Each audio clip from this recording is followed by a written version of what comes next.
আজকে আমি আমার ১ বছরের ছেলের জন্য সবজি খিচুড়ি রান্না করব। এজন্য আমি অনেক কালারের ভ্যারিয়েশন রাখার চেষ্টা করেছি সবজিতে।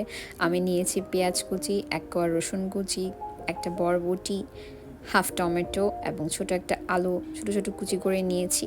আর নিয়েছি মিষ্টি কুমড়া। তার আগে বলে নিই, পেঁয়াজে থাকা সালফার যৌগ বাচ্চার রক্তকে ডিটক্সিফাই করতে অনেক বেশি হেল্প করে এবং রসুন বাচ্চার মেটাবলিক রেট বাড়ায়, তার হজম শক্তি বৃদ্ধি করে এবং একই সাথে গ্যাসের সমস্যা দূর করে।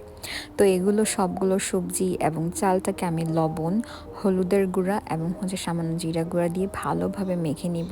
এরপর অল্প একটু সয়াবিন তেল দিয়েছি। মনে রাখবেন বাচ্চার খাবারে কখনোই সরিষার তেল দিবেন না। এরপর আমি এটাকে অল্প একটু পানি দিয়ে বসিয়ে দিয়েছি। আর যেহেতু আমার বাচ্চার বয়স ১ বছর প্লাস, এই জন্য আমি এখানে লবণ ইউজ করেছি। এরপরে আমি আজকে ওকে মাছ দিব। তো এখানে আমি একটা বোয়াল মাছের পিস হালকা করে ভেজে নিয়েছি। এবার আমি কাঁটাটা ছাড়িয়ে যখন আমার খিচুড়িটা হয়ে যাবে তখন তার মধ্যে দিয়ে দিয়েছি। আপনারা এভাবেও মাছ অ্যাড করতে পারেন অথবা সিদ্ধ করেও দিতে পারেন, কিন্তু সিদ্ধ করে দিতে গেলে আমার কাছে স্মেল লাগে আর কাটার একটা ভয় কাজ করে। এই জন্য আমি এইভাবে সবসময় দিই আর আমার বাচ্চা এইভাবেই পছন্দ করে। আপনারা যদি অন্যভাবে দিয়ে থাকেন এভাবে ট্রাই করে দেখতে পারেন, এভাবে বাচ্চারা অনেক বেশি পছন্দ করে। তো আমার সবজি খিচুড়ি একদম হয়ে গিয়েছে। তো আমি এখন আমার বাচ্চাকে খাইয়ে দিব।